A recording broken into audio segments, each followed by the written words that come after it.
Bergerac, juillet 2020. Les rues sont vides, le temps semble s'être arrêté. L'irruption du coronavirus rappelle à certains habitants une autre pandémie, celle de la grippe de Hong Kong, il y a 50 ans. En décembre 1969, le docteur Bertrand Rousseau et l'infirmière Annie Mazaleret travaillent à l'hôpital de Bergerac.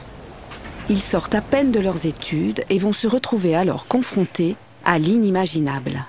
Et on a l'impression que c'était hier. Hein, oui. Parce que là, les services n'ont pas changé. Heureusement, quand même, il y a des choses qui ont changé. Parce que... On avait un grand couloir, une espèce de couloir-galerie qui permettait effectivement, dans les périodes de grandes épidémies, de loger des personnes dans le couloir sous forme de box, sous forme... on faisait ce qu'on pouvait avec ce que l'on avait à l'époque. On accueillait tout le monde, puisqu'il n'y avait aucun service d'accueil et d'urgence. En 69, on a fait face à un afflux considérable de patients. Donc ça a débordé dans ces fameux couloirs galeries qui nous permettaient d'accéder aux services de médecine. Voilà. Oui, c'était un afflux de patients incessant, quoi. C'était si bien qu'au bout d'un moment, le médecin-chef ne venait plus parce qu'il était aussi médecin généraliste. Et il avait tellement de patients en ville qu'il ne pouvait plus passer. Donc voilà, c'était les internes qui... Il y avait 28 résidents, il en est mort 26. Voilà, ça a été terrible.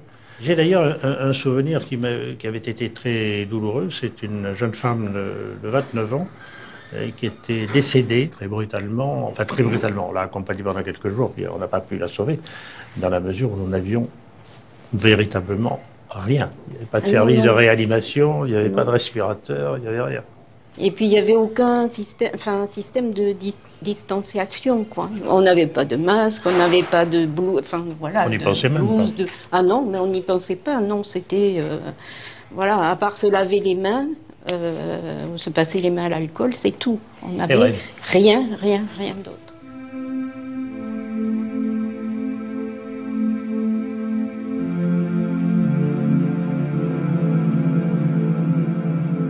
Entre les mois d'août 1968 et janvier 1970, la grippe de Hong Kong a fait au moins 1 million de morts dans le monde, dont 36 000 en France. Pourtant, rares sont ceux qui s'en souviennent. Je sortais de l'école d'infirmière. J'avais commencé en fin 68 et donc voilà. Oui, j'avais à peine 20 ans. Oui. Sacré baptême du feu. Oui, c'était un sacré baptême du feu, oui. D'ailleurs, là, je l'avais mis en moi, je n'y pensais plus, j'avais tout oublié. Et c'est le Covid qui me l'a rappelé. Qui a fait remonter les choses, oui, parce que c'était quelque chose, je pense, de tellement douloureux que je l'avais oublié, enfoui en moi. Peu de témoignages, peu d'images pour évoquer cette pandémie en France. Il ne reste alors que le travail des historiens pour évoquer ce funeste mois de décembre 1969. Sur le mois de décembre, il y a 25 000 morts. Et ça, c'est quand même assez spécifique à cette crise-là. Et donc, que ce soit à Lyon, à Paris ou à Berlin, on a des témoignages qui montrent bien qu'on entasse les cadavres dans les arrière-boutiques, si je puis dire, des hôpitaux, et qu'à Berlin, ce sont même certaines stations de métro ou certains couloirs de métro qui servent de morgue. Alors, autre chose de très spécifique, c'est que c'est la dernière jusqu'au Covid. Et au fond, c'est peut-être aussi pour cela qu'on en parle autant aujourd'hui et qu'on la redécouvre. L'épidémie de Covid-19 nous fait redécouvrir les grandes pandémies du XXe siècle. La grippe espagnole en 1918. La grippe asiatique en 1957. Et la grippe de Hong Kong, qui a fait 1 à 4 millions de morts, dont 36 000 en France. Malgré ces chiffres impressionnants, pendant 50 ans, la grippe de Hong Kong a été oubliée. L'une des premières raisons de cette amnésie tient sans doute à l'année de son apparition, 1968. Une année charnière où le monde est en ébullition. C'est en plein été que l'Organisation mondiale de la santé alerte sur un début d'épidémie très inquiétant. En effet, à Hong Kong, on compte déjà 500 000 malades. Le virus est identifié à Hong Kong à la mi-juillet 1968 et l'OMS attendra un mois, mi-août, avant de lancer un avertissement. Pourquoi? Parce que justement, les données sont en désordre, on ne sait pas où on en est. La grippe sort de Chine, via Hong Kong, et c'est là qu'on la découvre évidemment, puisque à l'époque, la Chine est en pleine révolution culturelle, donc un petit peu refermée sur elle-même. C'est une des pandémies du XXe siècle et du XXIe siècle. C'est peut-être la première qui a été favorisée par des moyens de transport plus rapides et plus faciles.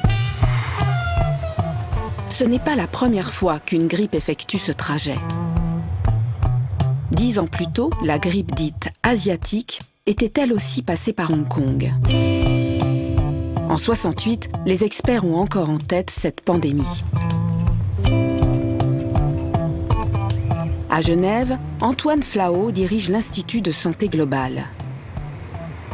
Cet épidémiologiste a suivi de près le parcours de la grippe de Hong Kong, un virus que les autorités françaises semblent prendre très au sérieux dès le mois d'août 68.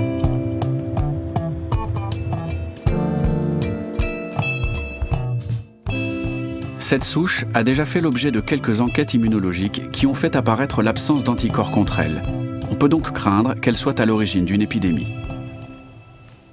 Ça, ce mémo-là de 27 août 68, il est très très tôt. J'avais jamais vu ce document. Il est du ministère des Affaires sociales de l'époque, du ministère de la Santé français. Il alerte sur l'apparition à Hong Kong d'une nouvelle souche de virus grippal de type A. Il dit qu'il n'y a pas d'immunité. Pour moi, c'est la première alerte qu'on voit en France, 27 août 1968.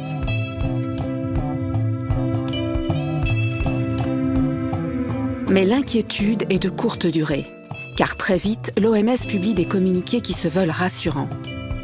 Heureusement, le virus de Hong Kong, s'il a affecté des millions d'individus jusqu'ici, n'a provoqué que fort peu de décès. La grippe ne figure pas dans les priorités de l'Organisation mondiale de la santé. Créé en 1948, cet organisme international a d'autres préoccupations.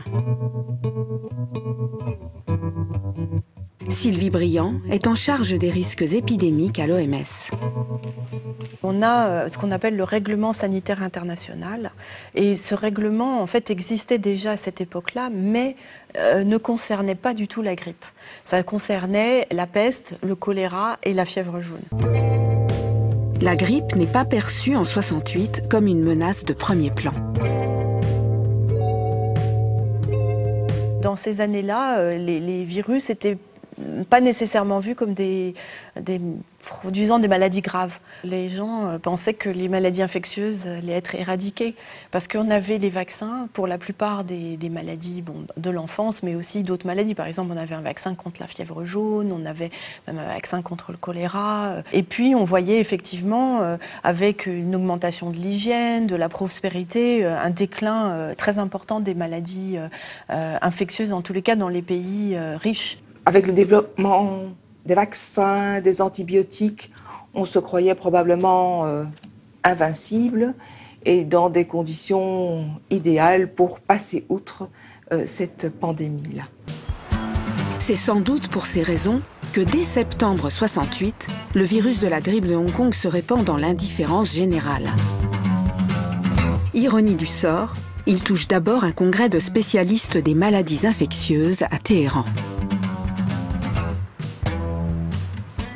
Claude Hanoun, premier virologiste à avoir isolé le virus de la grippe en 1948 à l'Institut Pasteur, est présent à ce congrès et tombe malade. On prend ma température, j'avais 40 degrés. Le jour suivant, j'étais toujours au lit et j'y ai passé 2 jours, incapable de faire quoi que ce soit, sinon boire et réclamer à ce qu'on me donne des antipyrétiques. Et puis le 3e jour, j'ai réussi à émerger et c'était le 4e jour que je présentais ma communication, ce que j'ai pu faire le 4e jour, en mauvaise forme, en mauvais état, mais enfin debout. Les chuchotements dans les couloirs m'ont appris immédiatement que c'était le virus de la grippe et que, dans le même temps, septembre 1968, en Asie, dans différents pays, Taïwan, la Corée, le Pékin, Hong Kong, il y avait une nouvelle grippe qui venait d'apparaître. Et ce milieu clos est évidemment favorable, on le sait aujourd'hui, à la transmission de tous les virus respiratoires, y compris du virus de la grippe dite de Hong Kong, qui s'est révélé être un virus nouveau. Comme Claude Hanoun, un tiers des participants attrapent cette nouvelle grippe. Certains sont toujours contagieux quand ils rentrent chez eux, et le virus se répand ainsi sur différents continents. D'une épidémie localisée, on passe à une pandémie.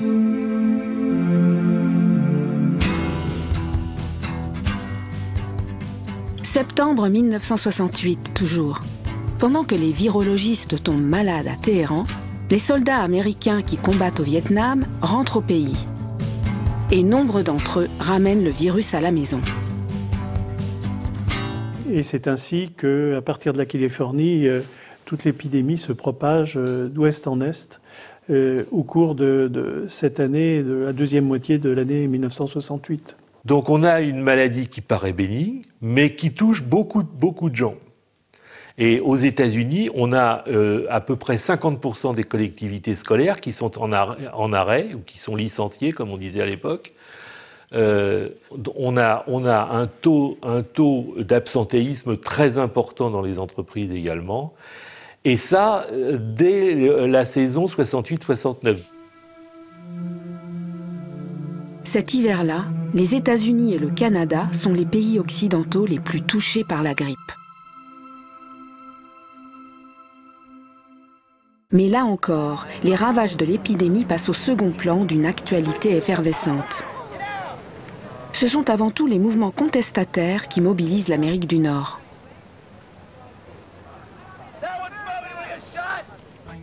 Au Québec, la grippe, on préfère s'en moquer, et on le chante haut et fort. Un coupable est trouvé, Monsieur Bong Bong.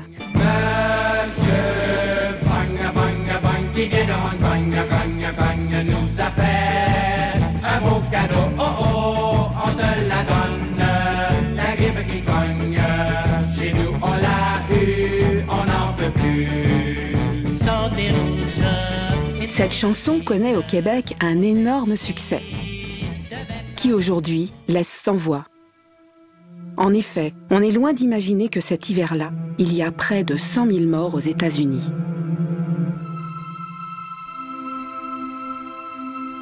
« 68-69, 70% de la mortalité dans le monde est américaine, 15% française seulement. En France, on trouve peu d'écho de la grippe dans les médias, sauf s'il s'agit de vedettes du showbiz faisant la une des faits divers. Je me demande pardon, je suis grippé. C'est pour ça que je vais vous lire une déclaration. Les experts, eux, 3 mois après la première alerte, changent radicalement de ton, comme en témoigne cette note du directeur du Centre national de la grippe qui, le 14 novembre 68, écrit « Il est très peu probable qu'on assiste à l'évolution d'une pandémie. De type de celle ayant sévi en 57.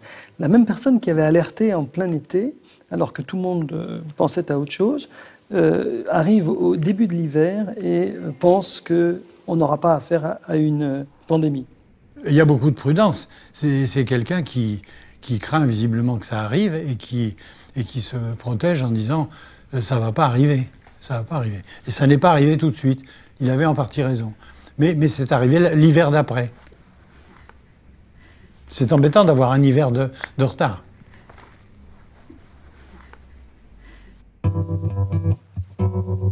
Les médias relayent les informations rassurantes que leur transmettent les autorités sanitaires, qui pensent que ce virus appartient à la même famille que celui de la grippe asiatique. En France, il existe actuellement une petite épidémie relativement peu importante, nous déclarait-on au Centre national de la grippe.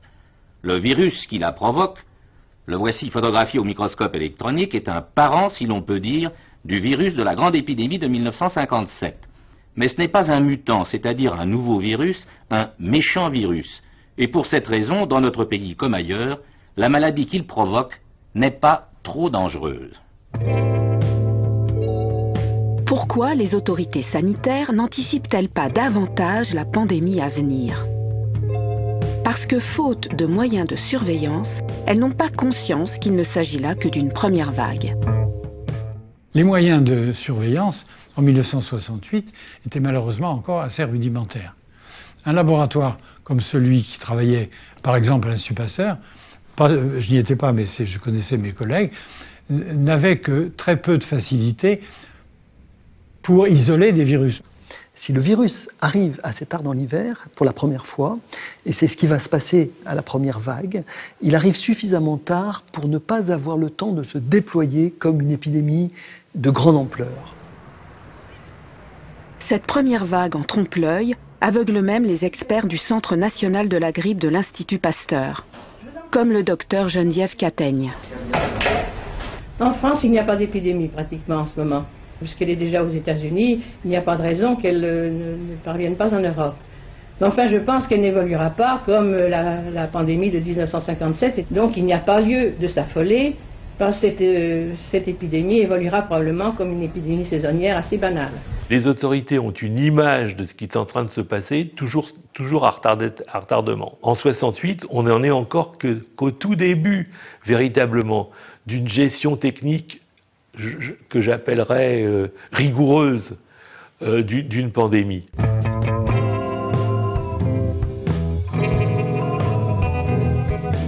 Cette vision biaisée des experts va se poursuivre jusqu'à la première conférence sur la grippe de Hong Kong organisée par l'OMS à Atlanta en octobre 69. Leur conclusion ? Seuls les États-Unis ont été vraiment touchés, sous-entendant ainsi que l'épidémie est endiguée dans le reste du monde.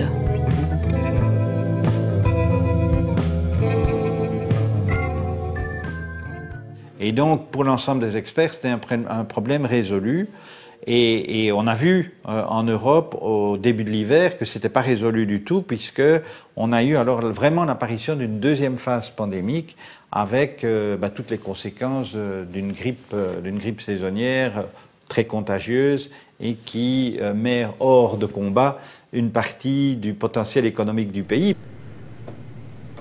Jean-Luc Gallat est infectiologue à Bruxelles. L'une de ses spécialités est de comprendre la manière dont se transmettent les virus. Le Covid-19 comme celui de la grippe de Hong Kong. La particularité, c'est que ce virus a subi une mutation génétique qui l'a rendu beaucoup plus agressif, beaucoup plus contagieux et qui a favorisé une transmission foudroyante, extrêmement rapide à travers l'ensemble des pays. En attendant, courant 69, le monde continue à se transformer et ses soubresauts à occuper les esprits.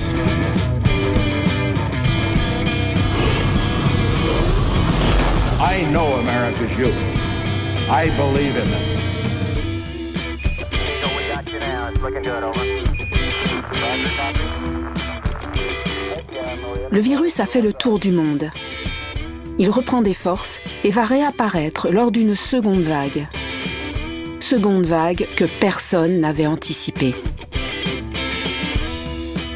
Vous allez avoir, en 1969, un virus qui arrive tôt dans l'automne, et non pas après le mois de janvier, il va arriver plutôt au mois d'octobre ou novembre, au moment où les premiers froids arrivent, et il va avoir toute la saison automnale, plus la saison hivernale, plus le début du printemps pour se déployer, pour déferler dans une population entièrement susceptible. C'est l'apparition de deuxième vague.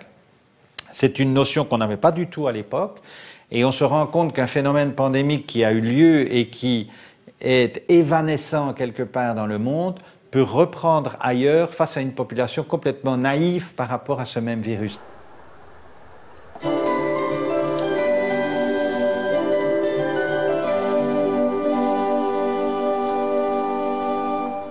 France Inter. Édition 13h.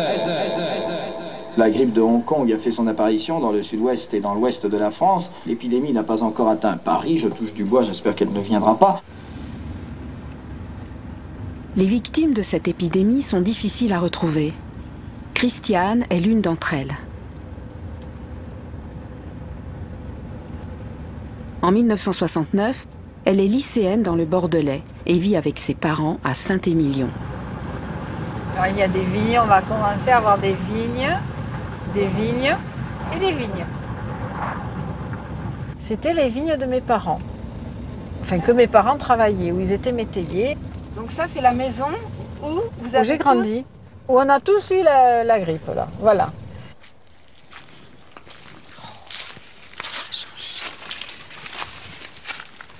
Voilà, donc ici c'est la maison où nous avons tous eu la grippe de Hong Kong, tous sauf mon frère. Nous habitions là, la cuisine était en bas, les chambres étaient à l'étage, au premier étage.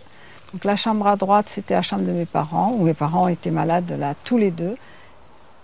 En voulant éviter mon contrôle de maths, je me suis déclarée malade, donc j'ai passé la journée à l'infirmerie, à l'internat, à l'infirmerie, et mes parents, bien sûr, avec des gens réellement grippés. Et donc j'ai attrapé la grippe ce jour-là, et comme j'ai été renvoyée chez mes parents sont venus me chercher le soir, et j'ai ramené le virus à la maison. Ma maman et ma grand-mère, non, c'est passé assez facilement, assez rapidement, on va dire, sont restés 10-15 jours malades. Pour mon papa, ça a été un souvenir assez terrible, parce que lui, il a été très malade, avec beaucoup de fièvre. Je me souviens, on le changeait toutes les 4-5 heures, il fallait changer tous les vêtements, le pyjama, les draps, tout ça. Il en a gardé une certaine phobie de la grippe et du rhume. Ça, c'était terrible pour lui. Et par contre, il n'a jamais loupé un vaccin après. Hein. J'ai la culpabilité de l'avoir amené à mes parents. Ça, c'est vrai. C'est ça qui m'a marqué. Je pense que c'est pour ça que je l'ai imprimé, cette grippe, en fait. Le sud-ouest tousse, le sud-ouest est grippé. La vague de froid de ces derniers jours a favorisé l'épidémie de grippe qui frappe la région. Épidémie qui, nous dit-on, vient d'Espagne sous la forme d'un virus appelé A2. Pas un département de l'Aquitaine n'est épargné et les conséquences commencent à se faire sentir. La Dordogne est le département le plus atteint.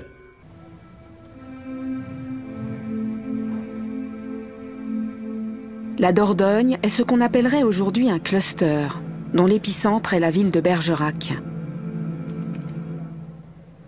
Mais sans décompte quotidien fiable, peu d'informations circulent sur la propagation de l'épidémie.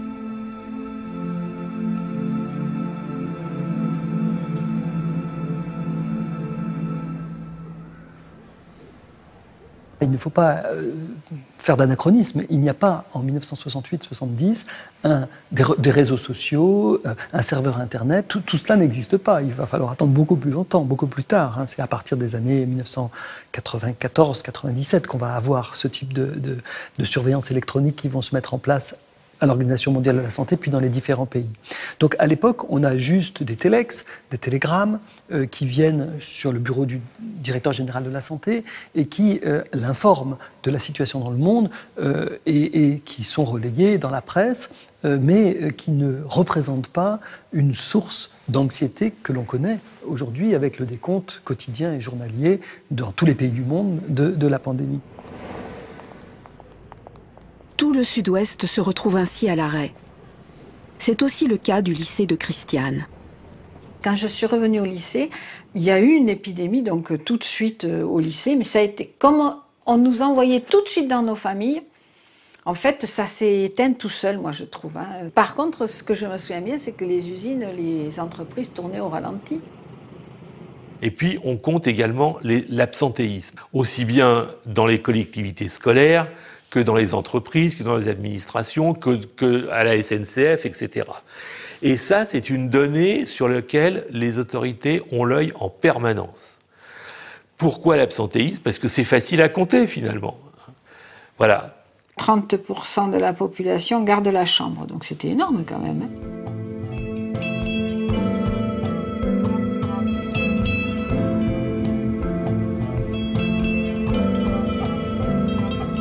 Du sud-ouest, le virus atteint vite les autres régions, faisant des ravages en Haute-Savoie ou dans la Drôme.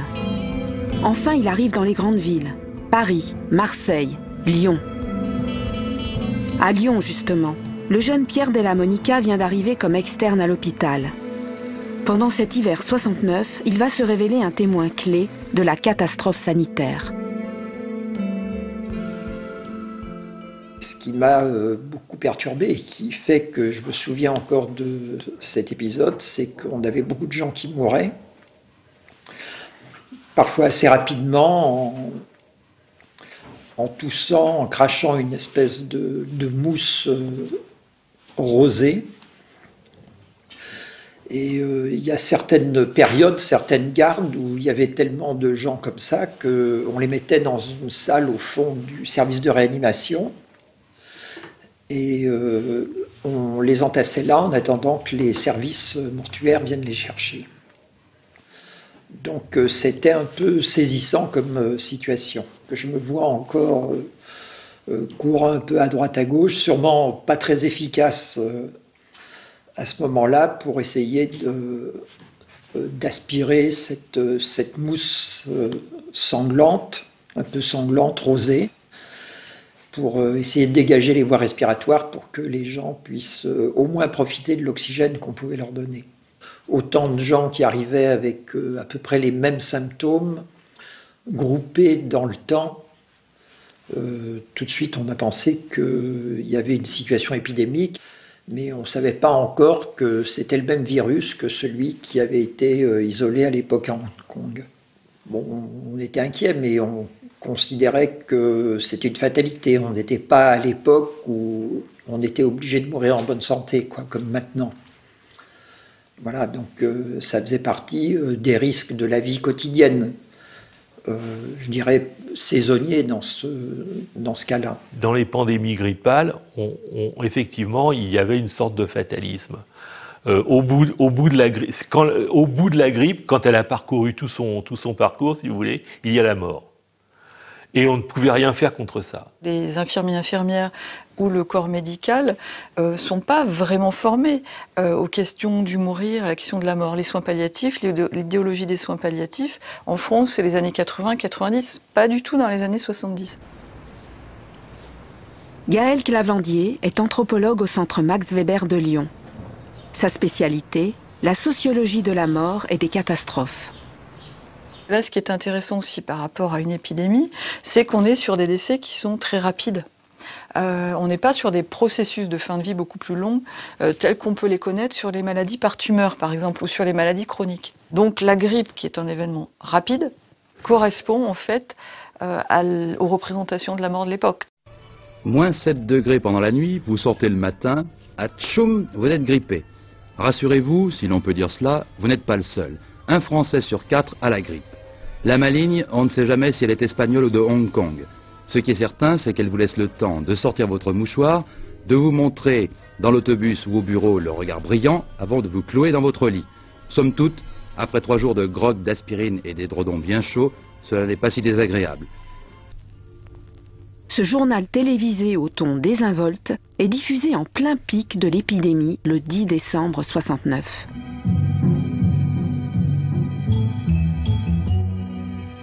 Même indifférence du côté de l'autorité politique. La réforme a consisté à joindre la sécurité sociale à la santé publique et en effet, je suis bien... En plein mois de décembre, interviewé dans une émission politique phare de l'ORTF, le ministre de la Santé, Robert Boulin, ne fait aucune allusion au drame sanitaire en cours. Le problème de la sécurité sociale est un très vaste sujet. Comme l'a dit Michel Droit, nous n'avons pas la possibilité dans cette courte émission de le traiter dans sa totalité.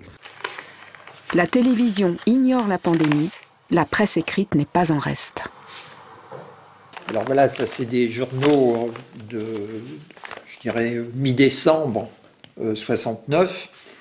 Alors la première chose qui interpelle, c'est que si on prend France Soir, Paris Jour, ou l'Humanité par exemple, ces journaux, qui sont des journaux populaires, titrent la grippe, titre sur la grippe. La grippe gagne du terrain. Un Français sur 4 est grippé.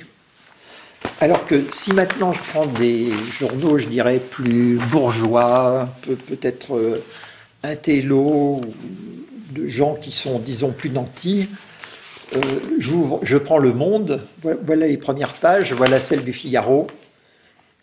La grippe est nulle part. La grippe, il faut aller la chercher dans Le Monde, page 14. Il y a un petit article qui, en fait, explique que c'est un problème dérisoire.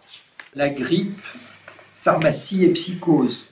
Son extension est plutôt moins importante qu'elle ne fut pendant les dernières décennies.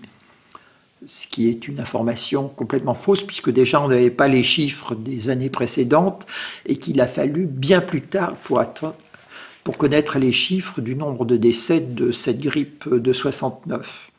C'est très condescendant comme ton.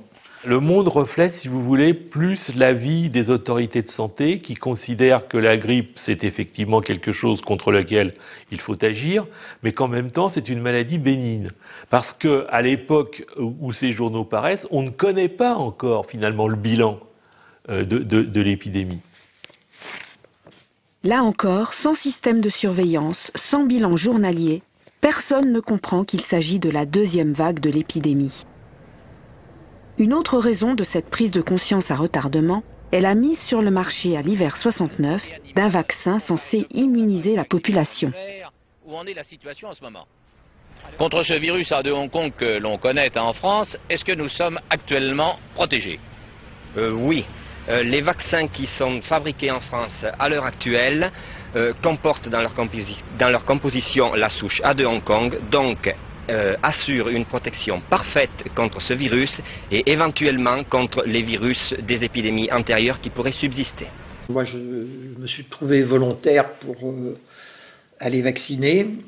Donc, moi, j'ai eu un poste qui était devant l'Institut Pasteur de Lyon. Donc, on avait sorti des tables à l'extérieur dans la rue. Les deux extrémités de la rue étaient bloquées par les forces de l'ordre. Et puis, ils faisaient mettre les gens en file. Et les gens passaient et on vaccinait à la chaîne à ce moment-là. Moi, j'avais accepté ça en pensant que ça allait être relax, comme on dit maintenant, sans trop de stress. Mais en fait, ça durait des heures avec des files continues de gens. Enfin, c'était impressionnant de voir ça. Avec beaucoup de zèle, les médias se font l'écho de ce vaccin élaboré avec le soutien de l'OMS.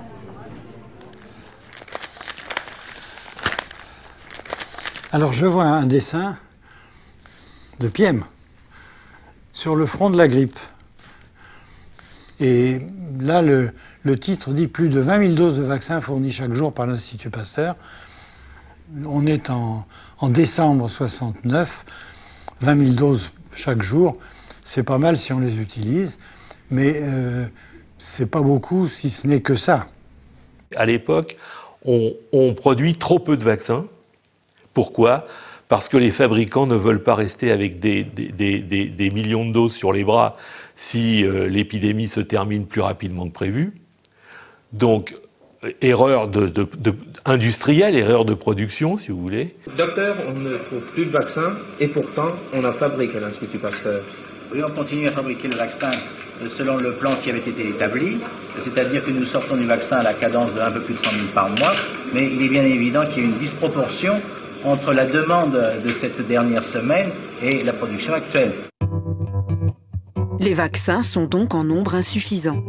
Mais cela ne provoque aucun scandale en pleine période post-68, où les esprits regardent ailleurs. Les ouvriers, lycéens et étudiants sont mobilisés dans des grèves et des manifestations. Christiane est alors déléguée de classe dans son lycée. Alors là, En avant-dernière page. Mon frère était à Bordeaux, moi j'étais à Livourne, piquet de grève, délégué de classe et compagnie. Mon frère, service d'ordre étudiant à Bordeaux, il était entre les flics et les manifestants, donc on y était en plein là, dans la famille. Sévère épidémie de grippe dans le sud-ouest, donc c'est pas rien. Au lycée de garçons, 35% des professeurs, élèves et personnels administratifs sont grippés. Je constate, en feuilletant ce journal-là, qui date donc de décembre 69, à 1 an et demi après, ou 1 an, oui, et demi après mai 68, qu'en fait la grippe, ça ne me surprend pas qu'elle ne fasse qu'un petit entrefilet. Mais quand on voit la page 2 pages avant, on voit une pleine page, actualité politique et sociale, création du SMIG. Et ça, par contre, c'était ce qui intéressait la société. C'est l'orientation scolaire qui doit éviter la sélection sociale, c'est grève des professeurs, enfin le monde bouge, le monde bouge. Et c'est sûr, et ça montre que la grippe a été banalisée, parce que là on a tout petit encas de 3 francs 6 sous, de rien du tout.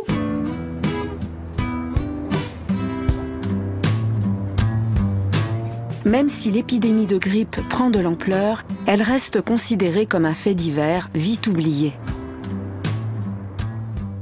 La grippe ne fait pas événement, au sens où elle ne fait pas événement social ni événement médiatique, parce que ça apparaît être un épisode assez classique au cours de l'hiver. On n'est pas dans une mémoire vive. Et si on n'est pas dans une mémoire vive, ça ne s'inscrit pas dans les mémoires populaires, en fait. Corinne Ben-Simon a été la première journaliste à faire ressurgir la grippe de Hong Kong dans la mémoire collective. En 2005, elle lui consacre un article dans Libération, article republié cette année sur le site du quotidien. 68, la planète grippée. 31 226 morts en 2 mois. Voilà. Honnêtement, je ne me souviens plus comment j'étais arrivée à la piste de ce témoin, de ce médecin témoin, professeur qui est maintenant professeur Della Monica. Je n'en ai aucun souvenir, mais son témoignage, évidemment, était tellement en dissonance avec ce que je lisais dans les journaux. En 2005, elle est journaliste scientifique à Libération. Elle a suivi à peu près toutes les crises sanitaires, depuis le sang contaminé jusqu'à la vache folle. C'est lors de l'épidémie de grippe aviaire qu'elle se met à s'intéresser aux épisodes précédents. Elle retrouve alors la trace de cette grippe oubliée. Je me suis demandé alors comment la société avait réagi, les pouvoirs publics avaient réagi, les médias avaient réagi. Qu'est-ce qui vous a frappé quand vous avez commencé à travailler là-dessus? C'était de ne rien trouver. De ne rien trouver dans les journaux que je feuilletais. Le vide était unanime. Il n'y avait rien sur cette grippe. Et quand il y avait quelque chose, c'était de l'ordre de la brève et éventuellement de la brève humoristique.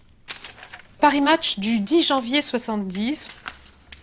En une, les vedettes de Cherbourg. La grippe de Hong Kong est illustrée par une petite photo de Marina Vladi. Non, Marina n'a pas la grippe. Allongée dans un lit conjugal, elle ne lutte pas contre le fameux virus de Hong Kong. Elle tourne simplement le film de Mitrani, La nuit bulgare. La grippe, tout le monde sait que c'est une maladie négligeable, une petite maladie, la grippe. Vous connaissez l'histoire classique, ce sont 2 amis. Ma femme est morte, et de quoi est-elle morte? De la grippe. Ah, la grippe, ah oui, la grippe, c'est pas grave. C'est quand même un vrai problème de santé publique, mais dans l'imaginaire collectif, c'est quelque chose d'assez habituel, donc les gens n'ont pas tendance à vraiment s'inquiéter. L'hiver est là. Et comme remède à la grippe, l'émission culte Dim Dam Dom propose de se soigner à coups de rhum. Comment on fait un punch? Le plus important, du rhum, mais il faut toujours que ce soit du rhum ambré ou du rhum vieux. Vous prenez la mesure que vous voulez comme mesure, ça n'a aucune importance la mesure. C'est-à-dire à peu près la bouteille. On va mettre la bouteille. Voilà, je mets mon allumette. regardez. Regardez comme ça plante bien. Entre décembre et janvier, la liste des grippés célèbres ne cesse de s'allonger, ressemblant de plus en plus au Who's Who. Michel Morgan, Juliette Gréco, François Perrier, qui n'a pas pu jouer Le Diable et le Bon Dieu au TNP, Serge Reggiani, qui n'a pas pu chanter Le Soir du Réveillon. Guy Lux, Gilbert Bécaud, Sacha Distel et Michel Demas, la speakerine de la télévision, éloignée une semaine du petit écran.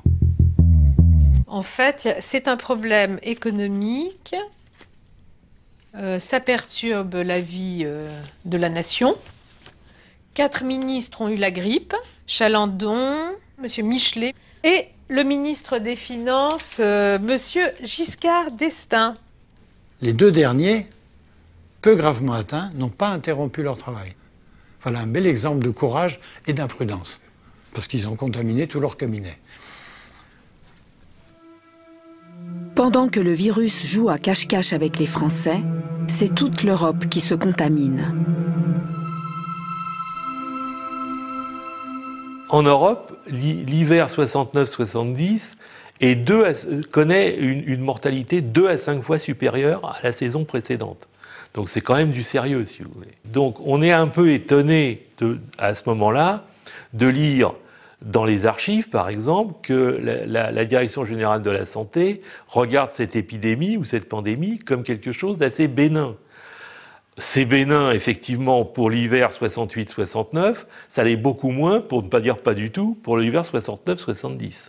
Ça s'est propagé comme une traînée de poudre de l'Espagne à l'Italie, à la France et à la Belgique. Et la Belgique, la porte d'entrée était surtout Moucron, donc le Tournaisis, ce qu'on appelle le Tournaisis. Et donc clairement, la France nous a envahis, façon de parler, avec ce virus. Alors ici, c'est un article extrêmement intéressant qui date du 19 décembre, donc en pleine pandémie en Europe. Le virus de la grippe de Hong Kong est bénin. Donc ça, c'est un article... Premier cas signalé aux Pays-Bas. Donc ça, c'est vraiment étonnant pour des articles de l'époque où on sait qu'il y a quand même eu, maintenant, a posteriori, on sait qu'il y a quand même eu 10 000 morts en Belgique. Or, il faut rappeler que le coronavirus en Belgique, le taux de mortalité est de 10 000. Coronavirus, mortalité en Belgique 10 000. Grippe de Hong Kong, mortalité estimée, a posteriori en Belgique 10 000. Donc ce sont exactement les mêmes chiffres, donc je pense que c'est intéressant de le mentionner. Outre-Manche, la grippe fait aussi les pires ravages. Mais les médecins anglais semblent mieux prendre la mesure de l'épidémie. Docteur, à ce stade, est-ce que cette épidémie de grippe est grave? C'est sérieux.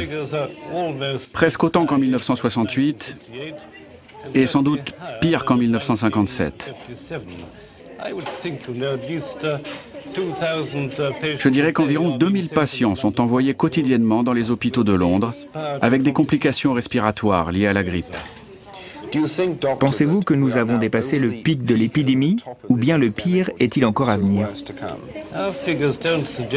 Je pense qu'on ne peut pas encore parler de pic et je prévois qu'il y en a encore pour un bon moment. Très tôt, le centre OMS de Londres avait lancé l'alerte, car Hong Kong était à l'époque une colonie anglaise. Et dès l'automne 69, un centre d'appel d'urgence est mis en place. Mais malgré ces précautions, le bilan sera dramatique, avec une estimation de 80 000 morts au Royaume-Uni. L'Angleterre éternue, l'Angleterre est malade. Tous les hôpitaux sont surchargés.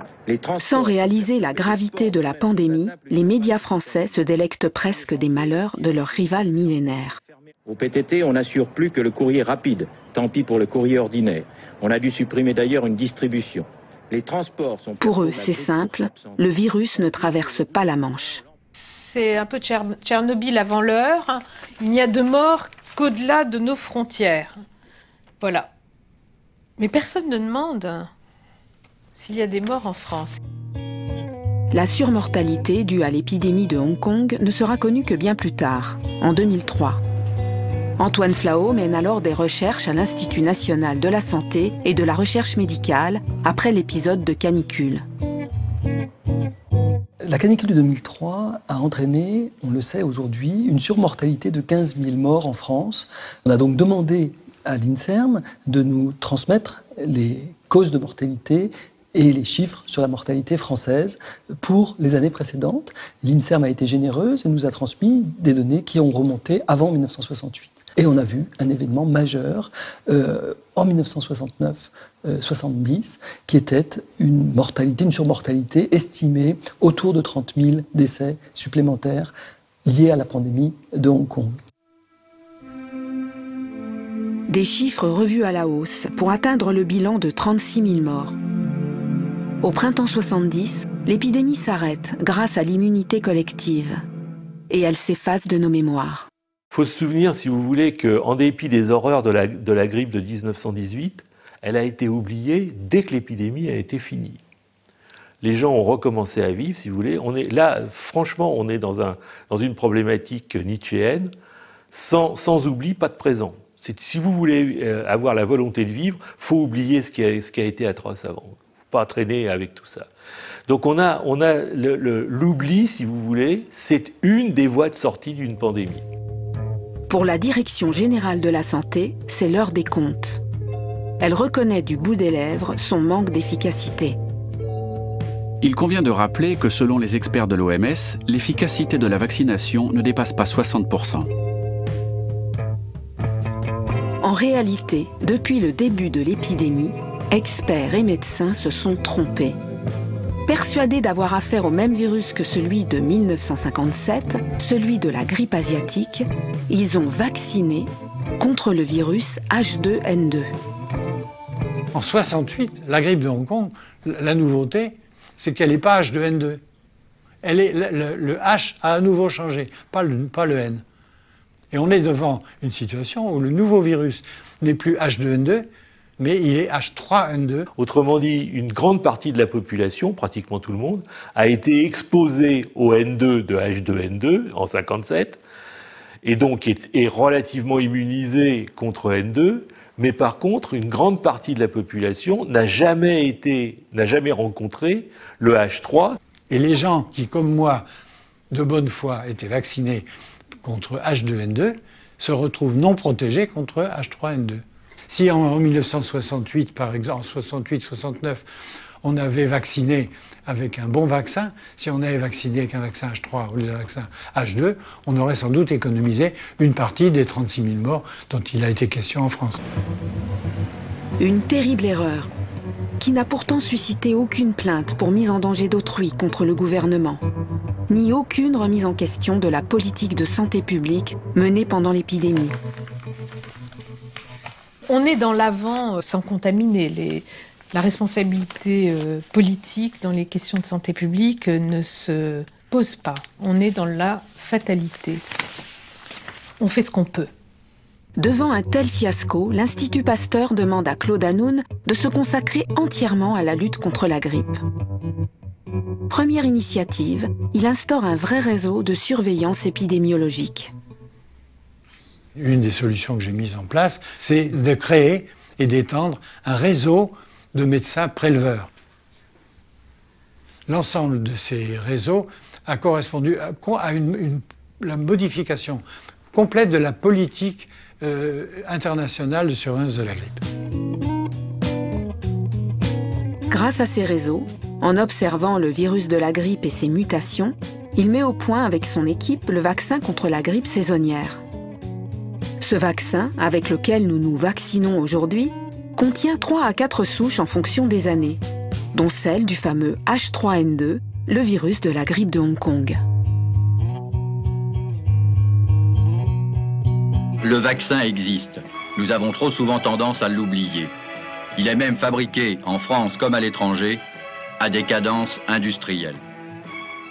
Donc on se rend compte aussi pour la première fois de la nécessité d'industrialiser et de rendre cette production de vaccins la plus professionnelle possible, en ce sens de raccourcir les délais de production du vaccin en cas d'accident pandémique.